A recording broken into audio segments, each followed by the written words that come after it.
team's going so well mean that you don't have to put yourself in that situation where you're playing blokes who aren't 100%? Well, it hasn't come to that, to be honest, Tony. I mean, we've selected our side based on who's available, and we ruled both Lee Adams, Lockie Hansen and Jamie McMillan, for that matter.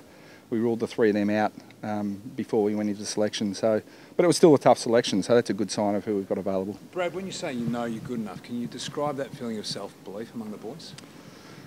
Well, I mean, the facts are the facts. I mean, there's no point lying to your players. I mean, they're not stupid. We've beaten all the good sides. So you can say that's irrelevant. You can say it's a long time ago. But big games in finals we've won.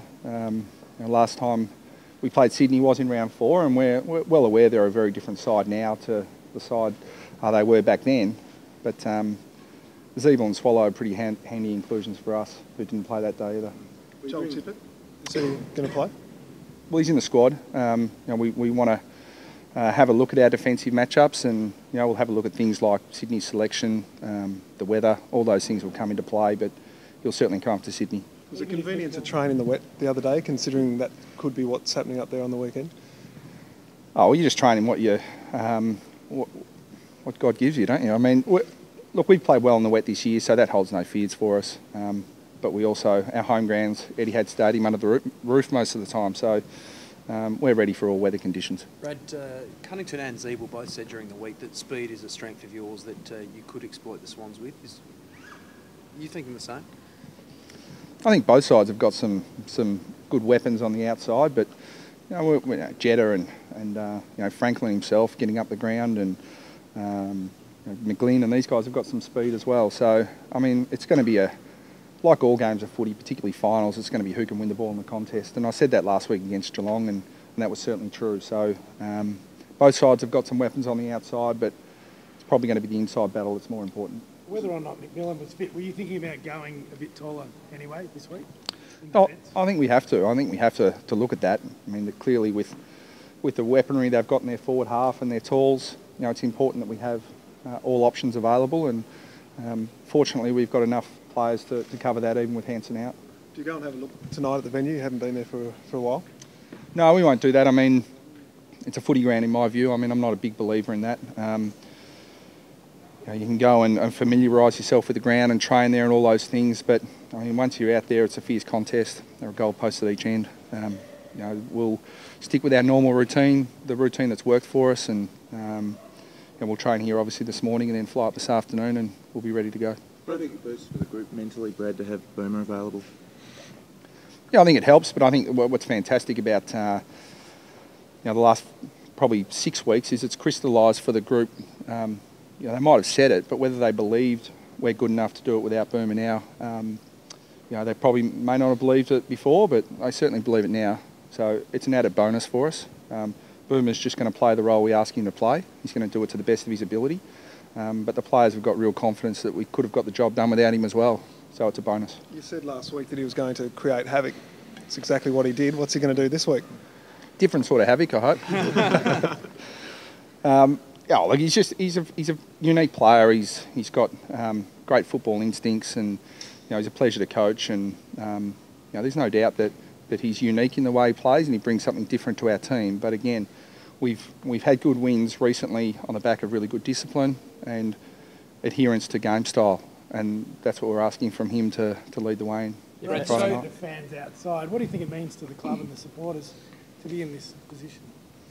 I think it's great for any football club to be in a preliminary final, but for ours it's what North Melbourne people expect. And we've had as much success as any team in the last 25 years in terms of finals and preliminary finals, and we're rapt to be able to give our fans exposure to that again. And I've said regularly that I think we've got the best supporters in the competition. We may not have the most, but we've got the most passionate and the most loyal, and the players are really looking forward to going out there Friday night with their support. Brad, Monday night you said it wasn't appropriate to talk to Boomer at that stage about the MRP signing him. Have you had that chat? No, we haven't. I think that he's well aware of his responsibilities, and football's a full contact sport and can be quite brutal at times, so it is a fine line that you walk. And we want to keep that edge that he plays on, but we can't have him at risk again. So I'm really confident that at 36 years of age and 380 odd games in, he's finally learned his lesson. You've had some varying results against Franklin over the years, but do you take much out of keeping him goalless in the wet earlier this year in Sydney? Little bits and pieces, but he's a class player. He still had shots that day, and we expect him to have shots again. So it's about mitigating the supply to him and making sure that we defend really well. But we've got a plan in place, and it's going to come down to how well we execute it. Goldstein was one of your stars last weekend. I mean, how important is that battle? Yeah, crucial. Sydney are a really good stoppage team and really pride themselves on that part of the game. So we're going to have to make sure that we compete really well inside. And Goldie gave us first use last week, and he's primed and ready. He's in really good shape, and he's relishing the contest at the moment. So if we can get ascendancy there, it'll certainly help us. How early out did you tell Scott Thompson that he'd perhaps be going to Buddy? That's a good question. I haven't told him that yet. No, we've got a back six that is really flexible. And like Hawkins last week, it'll be a variety of players. And the mood among the group, Brad, is there any danger that they're already satisfied with the 2 finals wins? No, I've been really pleased. Excuse me. I've been really pleased with the attitude of our players that we've got a job still to do. We're certainly not satisfied with what we've achieved so far, and we're going to put our best foot forward on Friday night. And we've got supreme confidence that if we bring our best, and limit what Sydney are good at, then we can prevail. So we're looking forward. We're not looking back and resting on our laurels. Any nerves, Brad? Surprisingly, not yet. I hope there are some, because I think any competitor operates at their best when they're a little bit nervous, and that's a good thing. So, but we're pretty calm and composed at the moment. But once we get up to Sydney, I'm sure we'll get into game mode. Thank you.